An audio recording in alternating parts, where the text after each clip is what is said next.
there, welcome back. So if you're a Swiftie, buckle up because you are going to love this. And if you're not, you might be after you learn her 3-pen trick. What is that? This I got here. Taylor Swift built a global empire on what started out as words she scribbled on a piece of paper. But here's the part you probably don't know. She swears by a dorky little trick. She imagines she's writing her lyrics with 3 imaginary pens. That sounds silly, doesn't it? Maybe, but the science behind it is genius. Hang in there with me because this quirky little hack might just change the way you work, create, and remember. Please, I'd love to know. Yeah, me too. So here's how Taylor explains it. Fountain pen songs are confessionals. You know, they're full of emotion and vivid detail, like chipped paint on a door frame or faded photographs. Glitter pen songs are carefree and lighthearted and bouncy. They're fun songs that make you move your feet, like Shake It Off. And quill pen songs, well, think Bronte novels and corsets. Antiquated language, a little moody. Now, unless you moonlight as a Grammy-winning songwriter, you're probably thinking, yeah, fun fact, but... So what does that have to do with me? Well, here's the kicker. She doesn't actually write with those pens. She's just shifting her context. And that's the so what. What's the science behind it?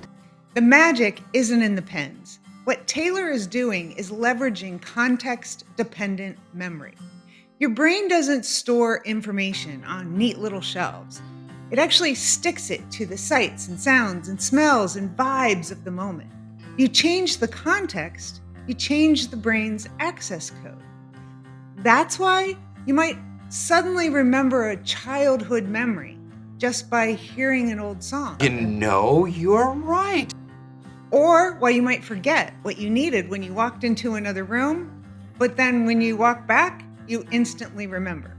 Woods. Oh my God, that makes so much sense. The environment is the cue, and when you leave it, the context flips the brain's recall switch. There's a classic experiment from the 70s where divers learned lists of words either on land or underwater. When they were tested in the same place they learned the words, they remembered way more. Athletes use this too. Serena Williams always bounces the tennis ball exactly 5 times before serving. Now, it's not superstition, it's actually a contextual anchor that tells her brain, this is it, get in the zone. And how about Michael Jordan? He famously wore his University of North Carolina shorts under his Bulls uniform every single game. Was it lucky? Maybe, but psychologically, it was a ritual that cued his brain game time. That is amazing, seriously. So what does this mean for the rest of us? Well, it means you can deliberately create location, sensory, and object cues to prime your brain for specific tasks. The environment itself becomes a signal, like, oh, we're in this spot, so it must be time to focus on this kind of work. In location cues, you can assign certain tasks to certain spots, like you pay your bills at the kitchen counter, but you do creative writing at a park bench. And sensory cues, play a certain playlist or treat yourself to a guilty pleasure when tackling a hard project. Smells and sounds are incredibly powerful memory anchors. And object cues. Use different notebooks, mugs, or even the wallpaper on your computer screen when working on specific types of projects. Just seeing them primes your brain. So when Taylor picks up her imaginary fountain pen, she's not writing the songs with it, she's actually flipping her brain into a specific context, a mood, a style, a mental environment. And that trick keeps her creative, consistent, and ridiculously successful. That changes everything. And that is a lesson worth stealing. Whether you're writing code or planning lessons or just trying to get through the avalanche of mail in your inbox, your brain works faster and smarter when it knows the context.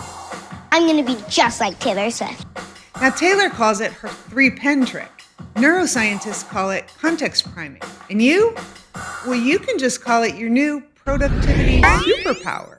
So no, you don't need glitter pens to think like Taylor Swift, although they are very fun. You just need the right cues. train your brain with them, and you'll be able to shake off distractions and focus like never before. So, here's your challenge. Pick one task this week. Pair it with a cue, a location, a sound, a smell, an object, a snack. Then watch how quickly your brain learns to flip the switch every time you do that task. And hey, if it works, you'll be one step closer to thinking like Taylor Swift.